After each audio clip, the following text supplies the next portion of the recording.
Hello दोस्तों, नमस्कार। मेरा नाम है दीपक, चैनल पे स्वागत है। तो बहुत जल्द आपको उत्तर प्रदेश में नोएडा के अंदर जापानीज और कोरियन इंडस्ट्रियल सिटीज देखने को मिलने वाली है। हाँ जी, डेडिकेटेड जापानीज और साउथ कोरियन सिटीज। आपको ये चीज पता ही होगी कि जापान और साउथ कोरिया दोनों ही मेनली अपने टेक के लिए बहुत ज्यादा फेमस है। टेक्नोलॉजी इन दोनों ही कंट्रीज के अंदर एकदम नेक्स्ट लेवल की है और डेफिनेटली उस चीज से इनको all over the world business भी मिलता है। और इसीलिए जो यमुना एक्सप्रेसवे इंडस्ट्रियल अथॉरिटी है, इन्होंने डिसाइड किया है कि गौतम बुद्ध नगर के अंदर 2 सेक्टर्स जापान और कोरिया इंडस्ट्रियल सिटीज के लिए एलोकेट करेंगे। इंडिया में अभी ये कॉन्सेप्ट नहीं है, लेकिन वैसे लगभग सभी बाकी डेवलप्ड नेशंस में है ये कॉन्सेप्ट कि वहां पे एक पर्टिकुलर स्पेस दूसरे देश को उनके कल्चर को डेडिकेट किया जाता है। जैसे चाइना टाउन आपने बहुत सी कंट्रीज में सुना होगा। और इंडिया जैसे जैसे अब ग्रो करेगा, धीरे धीरे ये कल्चर यहाँ भी आएगा। लेकिन फिलहाल में जो ये स्पेस दिया जाएगा, ये इंडस्ट्रियल पर्पसेस के लिए दिया जाएगा, यानी कि यहाँ पे मैन्युफैक्चरिंग होगी काफी सारी चीजों की। जो बड़े बड़े जापानीज और साउथ कोरियन ब्रांड्स हैं, वो अपना मैन्युफैक्चरिंग प्लांट लगाएंगे यहाँ पे, डेडिकेटेड प्लांट। और जापानीज सिटी को लगभग 395 हेक्टेयर्स और कोरियन सिटी को लगभग 365 हेक्टेयर्स की जमीन एलोकेट की जाएगी। नाउ क्या इसका मतलब ये है कि कोई भी कमर्शियल एक्टिविटी हमें देखने को नहीं मिलेगी?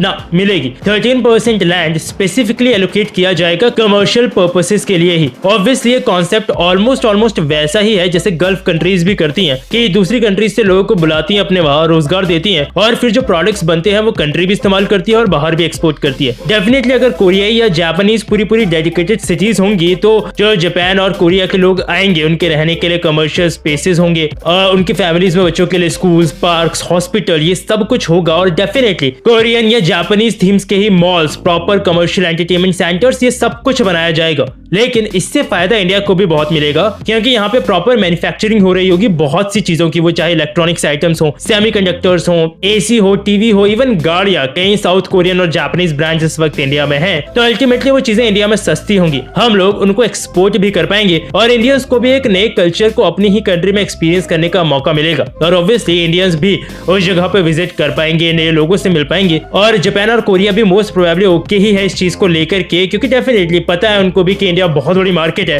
और दुनिया की one of the biggest economies है जो कि सबसे तेजी से ग्रो कर रही है। तो ये फायदा ही फायदा है दोनों तरफ के लोगों के लिए। कहना भी देखना यह है कि कैसे कैसे हमें इसकी अपडेट्स देखने को मिलती हैं। तो आपने कुछ कहना हो इसके बारे में नीचे कमेंट सेक्शन में बताइएगा जरूर। मुझे तो बस यही अपडेट देना था। मिलूंगा कल एक नई वीडियो में किसी नई अपडेट के साथ। तब तक रखिएगा अपना ध्यान। अलविदा।